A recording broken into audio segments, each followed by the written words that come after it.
Persuasion de Jane Austen, chapitre 21.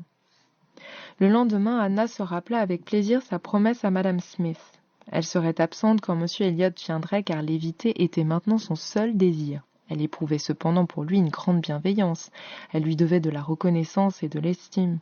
Mais Wentworth existait seul pour elle, soit qu'elle dût être unie à lui, soit qu'elle en fût séparée pour toujours.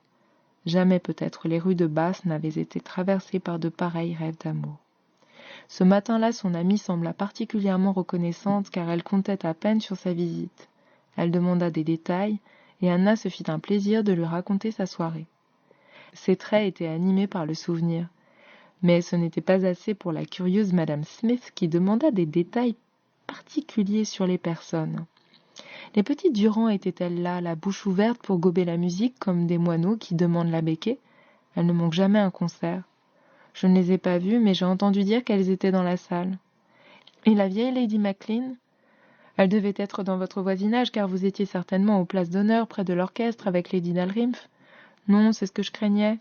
Mais heureusement, Lady Dalrymple cherche toujours à être le plus loin possible, et il paraît que je n'ai pas vu grand-chose.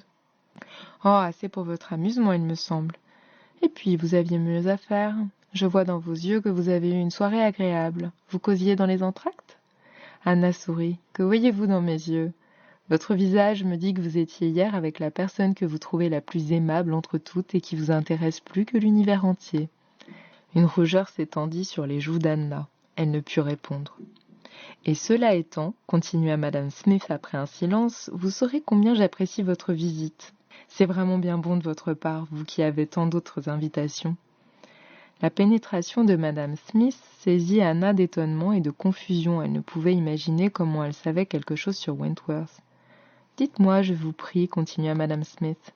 Monsieur Elliot sait-il que je suis à Bath et que vous me connaissez ?»« Monsieur Elliot ?» reprit Anna surprise. Mais elle se reprit aussitôt et ajouta d'un air indifférent. « Vous le connaissez ?»« Je l'ai connu beaucoup autrefois, dit Madame Smith gravement, mais c'est fini maintenant. Vous ne m'en avez jamais rien dit.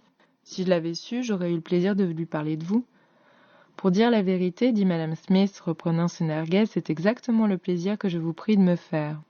Monsieur Elliot peut m'être très utile, et si vous avez la bonté, chère Miss Elliot, de prendre ma cause en main, elle sera gagnée. J'en serai extrêmement heureuse, j'espère que vous ne doutez pas de mon désir de vous être utile, répondit Anna. Mais vous me supposez une plus grande influence que je n'en ai. Je suis parente de Monsieur Elliot, à ce titre seulement, n'hésitez pas à m'employer. Madame Smith lui jeta un regard pénétrant, puis souriant, elle lui dit « J'ai été un peu trop vite à ce que je vois. Pardonnez-le-moi, j'aurais dû attendre une déclaration officielle, mais, chère Miss Elliot, dites-moi, comme à une vieille amie, quand je pourrai parler. Me sera-t-il permis la semaine prochaine de penser que tout est décidé et de bâtir mes projets égoïstes sur le bonheur de Monsieur Elliot ? » Non, répondit Anna, ni la semaine prochaine, ni les suivantes. Rien de ce que vous pensez ne se fera. Je ne dois pas épouser Monsieur Elliot, qui vous le fait croire. Madame Smith la regarda avec attention, sourit, secoua la tête et dit « Je crois que vous ne serez pas cruelle quand le moment sera arrivé.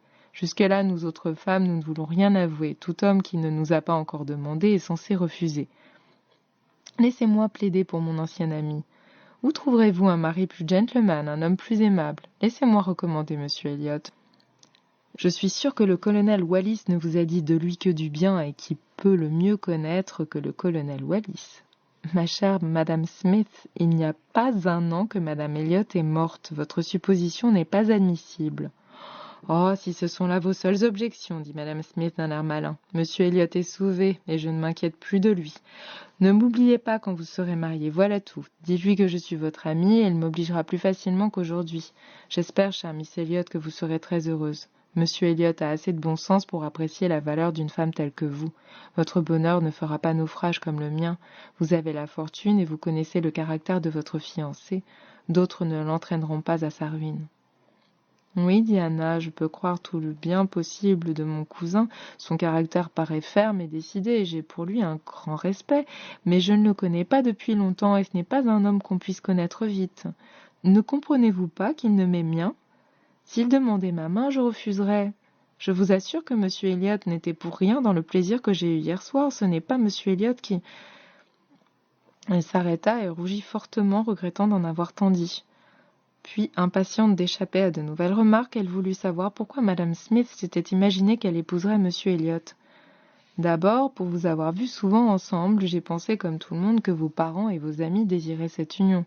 Mais c'est depuis 2 jours seulement que j'en ai entendu parler. Vraiment? On en a parlé? Avez-vous remarqué la femme qui vous a introduite hier soir? C'était la garde, Madame Rock, qui par parenthèse était très curieuse de vous voir et très contente de se trouver là.